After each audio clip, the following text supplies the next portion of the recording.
Hello 8th class students, here I am again with the third video of our chapter United Nations, and in this I am going to discuss about the organs of the UN, two organs of the UN, that is the Security Council and the Economic and Social Council. तो under the security council बेटा it is the executive body. Executive means जैसे कि हम कहते हैं execute करना, जो main work को, जो फंक्शंस जो मेन परफॉर्म करता है. ठीक है, अब देखो जनरल असेंबली जो है वो क्या करेगी, it made the rules regulations को बना रहे हैं, वो बजट जो है उसको वो डिस्कस हो रहा है, वहां पर लॉ पास हो रहे हैं for the whole of the world. अब सिक्योरिटी काउंसिल क्या करेगी, उन चीजों को इम्प्लीमेंट करेगी.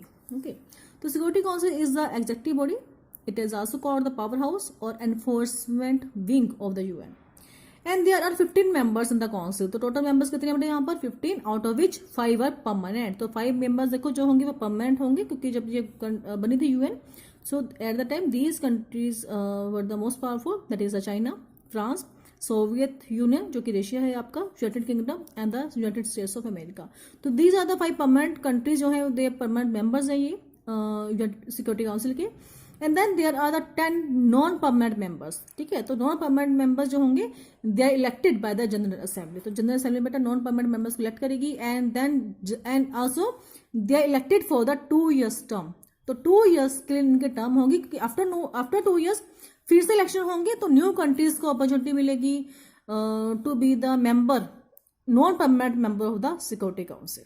ओके, तो इस चीज को याद रखना कि 15 मेंबर्स है यहाँ पर. 15 में से जो 5 हैं they are the permanent countries कौन कौन सी हैं, that is the China, France, Russia, United Kingdom and the USA. And then there are the 10 non permanent members, and उनकी टर्म कितनी होती है, 2 years term is there. Then after this the chief objective of the council. अब इसका main देखो objective क्या है, aim क्या है, is to maintain world peace and security. The council meets whenever there is any threat to world peace. जब इनको लगता है कि वर्ल्ड की पीस खतरे में है, तब ये क्या इनकी मीटिंग होगी यहाँ पर. पार्टीज इन डिस्प्यूट का मीन क्या है, जिन कंट्रीज के कारण कोई प्रॉब्लम क्रिएट हो रही है. ठीक है, जिन कंट्रीज के कारण वर्ल्ड की जो पीस है वो खतरे में है, तो parties in dispute are asked to settle matters in a peaceful way. पहले तो उनको कहा जाएगा कि आप पीसफुली अपना जो भी मैटर है उसको सॉर्ट आउट करो. In the event of A dispute resulting in war, अगर कोई देखो डिस्प्यूट है उसके कारण वॉर स्टार्ट हो गई है between the 2 countries, the council strives means try hard to secure a cease fire. देखो सीज फायर का मीन्स क्या होता है, स्टॉप वॉर. तो काउंसिल क्या करेगी, ट्राई करती है अपनी तरफ से, पूरा ट्राई करती है ताकि वहां पर वॉर जो है स्टॉप हो जाए, वॉर रुक जाए, by sending peace keeping missions to the troubled areas. तो वो ट्रबल्ड एरियाज में जहां पर भी ऐसे कोई वॉर के इश्यूज है, अपने पीस कीपिंग मिशंस सेंड करेगी, लोगों को सेंड करेगी, जो उनके मेंबर्स हैं उनको सेंड करेंगी to maintain the peace in that one areas. All decisions except procedural questions. अब जिन क्वेश्चंस के ऊपर जिन डिसीजंस के लिए कोई प्रॉपर प्रोसीजर चाहिए होगा, उनको छोड़कर क्या होगा, यहाँ पर बेटा रिक्वायरमेंट होगी 9 वोट्स की. इसका मीन्स क्या है कि अगर कोई डिसीजन लेना है काउंसिल ने, तो उसके लिए उसको कितनी वोट्स की रिक्वायरमेंट है, दैट इज द 9 वोट्स. ठीक है, 9 votes are required to come to a decision. अब देखो टोटल मेंबर्स कितने यहाँ पर, टोटल मेंबर्स आर 15 में से इसको कितनी वोट्स चाहिए, 9. ओके, और आउट ऑफ 15 मैंने आपको बताया था यहाँ पर 5 are the permanent members and 10 are the non permanent members. अब 5 जो परमानेंट मेंबर्स हैं, ठीक है, इनके बेटा यहाँ पर जो 9 जो मेंबर्स हैं, जो कि यहाँ पर आप देख रहे हो कि 9 मेंबर्स जो हैं कंपल्सरी हैं, वोटिंग उनकी कंपल्सरी है to reach to a decision. तो अगर 9 में से यहाँ पर जो है 5 जो ये परमानेंट मेंबर्स हैं बेटा, इनकी एक्सेप्टेंस होनी कंपल्सरी है. ओके, तो यहाँ पर क्या है कि उसके बाद क्या होगा, यहाँ पर एनी 4 नॉन परमानेंट मेंबर्स जब अपनी एक्सेप्टेंस देंगे, तब क्या होगा, वो डिसीजन एप्लीकेबल हो जाएगा. एक बार फिर से समझाती हूँ आपको बेटा कि देखो 15 टोटल मेंबर्स है यहाँ पर, 5 परमानेंट है, 5 are the permanent and 10 are the non permanent. अगर कोई डिसीजन लेना है इन्होंने, तो उसके लिए 9 पर्सन्स की वोट यहाँ पर होनी कंपल्सरी है. 9 में से जो 5 जो है परमानेंट मेंबर्स ईच, सभी की यहाँ पर एक्सेप्टेंस कंपल्सरी होगी. ठीक है, उसके बाद 4 नॉन परमानेंट मेंबर्स जो है वो अपनी एक्सेप्टेंस देंगे, तभी क्या होगा, कोई भी डिसीजन एक्सेप्टेड होगा. One thing more is here बेटा, अगर देखो 9 जो 5 परमानेंट मेंबर्स हैं, अगर उनमें से अगर परमानेंट मेंबर्स में से एक भी पर्सन नेगेटिव वोट देता है, ठीक है, नेगेटिव वोट देगा, that is called the veto. तो इसे विटो पावर बोला जाएगा। सिक्योरिटी काउंसिल के जो परमानेंट मेंबर्स हैं उनके पास बेटा एक स्पेशल पावर होती है, that is called the veto, and it is a negative vote. तो ये इसका मीनिंग क्या होता है, it is a negative vote. तो नेगेटिवली मीन्स अपन डिसीजन दे रहे हैं कि वो एक्सेप्ट नहीं कर रहे हैं, तो वो डिसीजन जो है वो एप्लीकेबल नहीं होगा, वो डिसीजन नहीं लिया जाएगा। अगर एक भी परमानेंट मेंबर जो होगा वो अपनी विटो पावर को यूज करेगा तो वो डिसीजन बेटा नहीं लिया जाएगा वहां पर। Okay, so it is given here, decisions cannot be taken if there is a negative vote by a permanent member known as veto. Simply put, all permanent members of the security council have veto power. तो सभी permanent members के पास बेटा veto power होती है, which means a single negative vote from any of them can disrupt the council from arriving to at a decision. अगर कोई भी एक भी मेंबर अगर अपनी वोट को यूज करेगा तो क्या होगा, काउंसिल का डिसीजन एक्सेप्टेड नहीं होगा।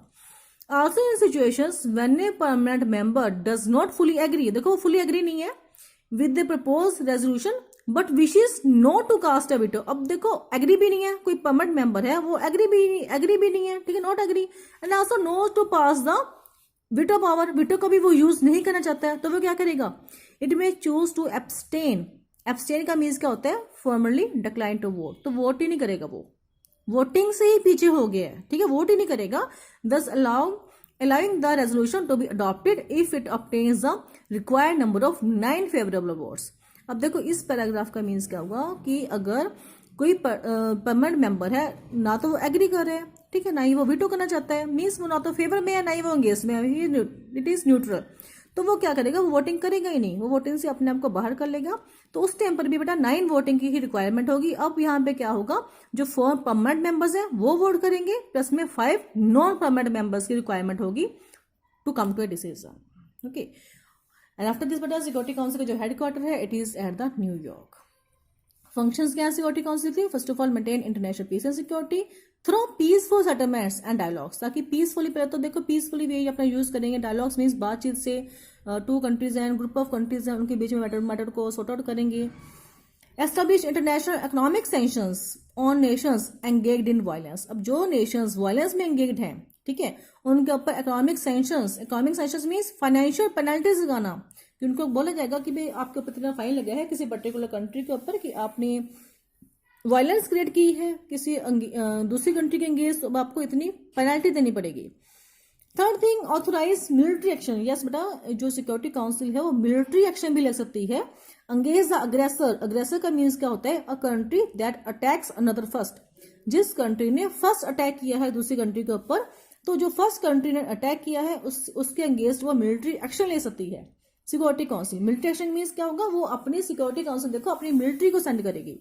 अब देखो सिक्योरिटी काउंसिल की अपनी खुद की मिलिट्री नहीं होती है, खुद की मिलिट्री नहीं है, बट एक्चुअली में जो मेंबर नेशंस हैं बेटा वो अपने सोल्जर्स को सेंड करेंगे टू द सिक्योरिटी काउंसिल। अब सिक्योरिटी काउंसिल की हेल्प के लिए जा रहे हैं बेटा मेंबर कंट्रीज के जो सोल्जर्स हैं, बट वहां पर जाकर वो अपनी खुद के नेशंस की वो यूनिफॉर्म को वेयर नहीं करेंगे, उनको बेटा एक प्रॉपर जो सिक्योरिटी काउंसिल की तरफ से एक यूएन की एक यूनिफॉर्म होगी वही प्रोवाइड की जाती है, और वही जो है वो ड्रेसअप करके मिलिट्री एक्शन लेते हैं on the behalf of the security council. तो उस टाइम पर वो सिक्योरिटी काउंसिल के ही मेंबर की तरफ से सोल्जर्स की तरफ टाइप के तौर पे काम करेंगे, not from their own country side. Okay, next out आपका economic and social council, that is the third organ of the UN established by the UN charter. The economic and social council undertakes the economic, जैसे कि इसके नाम से आपको clear हो रहा है, economic, social, humanitarian and cultural activities of the UN. तो बेटा ये मेनली इकोनॉमिक जो हम इश्यूज होते हैं कंट्रीज के, ह्यूमैनिटेरियन इश्यूज हैं, सोशल कोई इश्यूज हैं, उसको सॉर्ट आउट करता है between the different countries. The economic and social council has 54 members. तो बेटा इसके टोटल 54 मेंबर्स होते हैं and they are elected by the general assembly for 3 years term. अब देखो जनरल असेंबली इनके मेंबर्स को इलेक्ट करेगी और इनकी टर्म कितनी होगी, 3 years की। सिक्योरिटी काउंसिल के नॉन परमानेंट मेंबर्स की बेटा टर्म कितनी थी, 2 years। तो जनरल तो यहाँ पर कितनी है इन मेंबर्स की term, economic and social council की 3 years टर्म।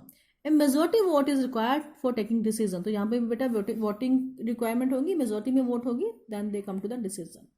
फंक्शंस क्या है देखो अब इसके, प्रमोट एम्प्लॉयमेंट। तो देखो एम्प्लॉयमेंट अपॉर्चुनिटीज प्रोवाइड करेगा, हाई लिविंग स्टैंडर्ड्स, जो लिविंग स्टैंडर्ड है लोगों की, लिविंग स्टैंडर्ड का मीन्स क्या होता है कि अच्छा फूड मिल रहा है, अच्छा क्लॉथ मिल रहा है, उनको अच्छी एजुकेशन है लोगों के पास, that is called the higher living standard.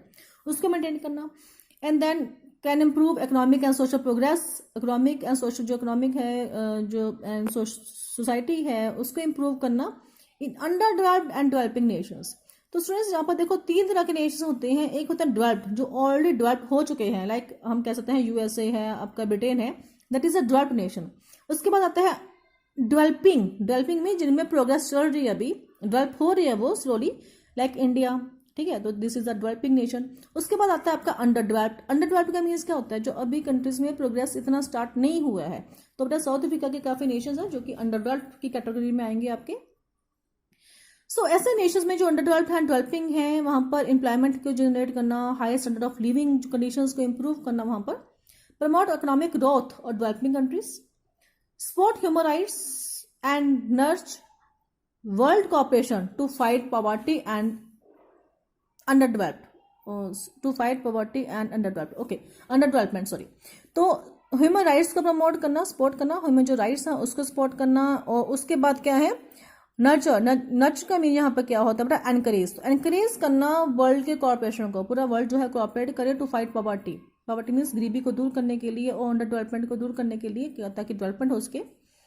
Coordinate with the and supervise the work of different specialise agencies. हाँ जी बेटा, जो ये स्पेशलाइज एजेंसीज हैं ये आपका नेक्स्ट चैप्टर में आपको पढ़ने को मिलेगा कि स्पेशलाइज एजेंसीज क्या होती हैं। तो बेटा जो भी यूएन की स्पेशलाइज एजेंसीज हैं जो स्पेशल फील्ड में वर्क करती हैं, उनके वर्क को सुपरवाइज करना, कोऑर्डिनेट करना, this is a work of the economic and social council. तो स्पेशलाइज एजेंसीज कौन कौन सी हैं, like WHO, FAO, UNESCO, UNDP, UNHCR, ठीक है। तो इनके बारे में बेटा डिटेल में पढ़ेंगे हम नेक्स्ट चैप्टर में। और जो बेटा इसका हेडक्वार्टर है, it is located at the New York in the USA। तो students I think it is enough for today, I am going to leave it now, okay. तो नेक्स्ट बेटा जो ऑर्गन्स है आपको, I may be tomorrow I will upload my next video on the next organs of the UN, remaining organs of the UN। Have a nice day बेटा, good bye all of you.